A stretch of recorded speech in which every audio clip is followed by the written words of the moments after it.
Até recentemente, muito pouco era estudado sobre a história da África, normalmente reduzida à antiguidade aos egípcios. Porém, o crescimento do interesse e importância desse continente jogou luzes sobre a esquecida África subsaariana. Cercados por florestas, savanas, montanhas, o mar e o deserto, e convivendo com uma rica fauna, esses africanos viviam em pequenos reinos, muito parecidos com as cidades-estado da antiguidade.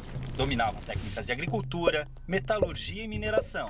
Cultuavam diversos deuses e a natureza, acreditando num Deus maior e criador, que variava de nome entre as tribos. Evitavam guerras, estreitando laços através do casamento. Porém, quando o conflito era inevitável, não visava a expansão territorial. Com a exploração europeia da costa da África, os nativos começaram a ser capturados e enviados como escravos para a Europa. A rota do tráfico negreiro mudou a partir da colonização do Novo Mundo, e o comércio de seres humanos atingiu grandes proporções pela necessidade de mão de obra nas novas terras. Os portugueses dividiam os africanos em 3 grandes grupos: os sudaneses, os guinenos sudaneses muçulmanos e os bantus, todos representando uma determinada região do continente e tendo destinos diferentes. O Brasil recebeu cerca de 40% de todos os escravos africanos trazidos para a América, já que demandavam mão de obra para trabalhar em suas culturas de cana-de-açúcar no Nordeste, no ciclo de ouro em Minas Gerais e nas lavouras de café do Rio de Janeiro no século XIX. O transporte desses povos, amontoados nos porões dos navios negreiros, era feito em condições desumanas, e muitos acabavam morrendo na travessia marítima, tendo seus corpos jogados ao mar.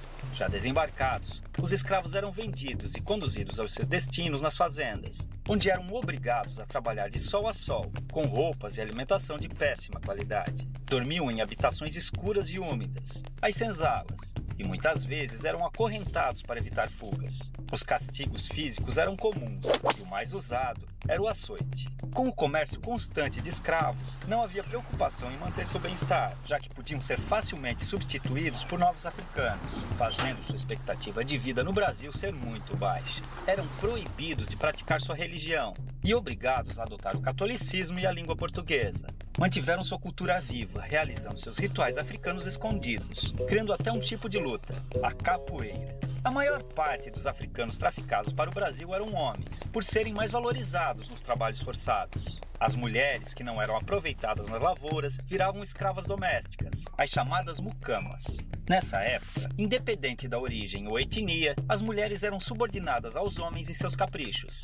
A mulher negra e escrava vivia a situação ainda mais degradante, sendo colocada como mero objeto sexual do homem branco. A miscigenação entre africanos, europeus e indígenas foi ponto-chave na constituição da população brasileira. As revoltas eram muito comuns nas fazendas, fazendo com que grupos de escravos organizados fugissem e formassem nas florestas os famosos quilombos, onde viviam em liberdade em comunidades similares às que existiam na África. Alguns escravos também conseguiram comprar sua liberdade adquirindo sua carta de alforria. Com o constante crescimento do sentimento abolicionista, o fim da escravidão era questão de tempo. Infelizmente, apesar de promover sua liberdade jurídica, a abolição não garantiu condições de vida dignas para os ex-escravos. A realidade que encontraram foi cruel, pois não possuíam moradia, condições econômicas ou assistência do Estado, fazendo muitos negros passarem por dificuldades após a liberdade.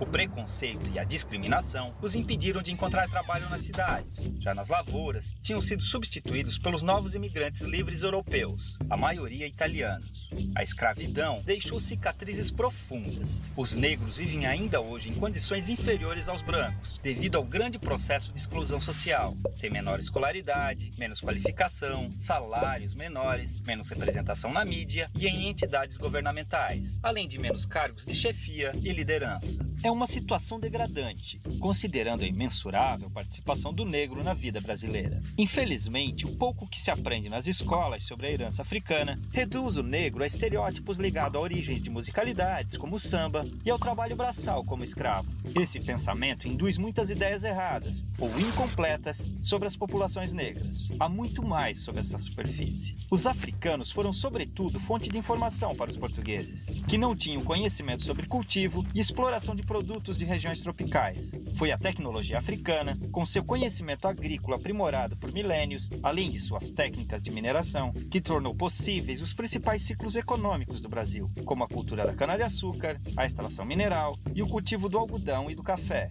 gerando riqueza e transformando a geografia e a história do país, naquelas que conhecemos hoje. Estima-se que chegaram ao Brasil cerca de 5 milhões de africanos, entre os anos de 1500 e 1850, de um total de 6 milhões que deixaram forçados a África com destino ao país. É uma vergonha que ainda hoje seus descendentes passem por diversos tipos de privações e violências, em um país cuja colonização africana foi muito maior que a europeia. Felizmente, graças à luta do movimento negro, diversas injustiças históricas estão sendo corrigidas, vislumbrando um futuro de esperança, inclusão e igualdade para um povo que sangra, mas resiste.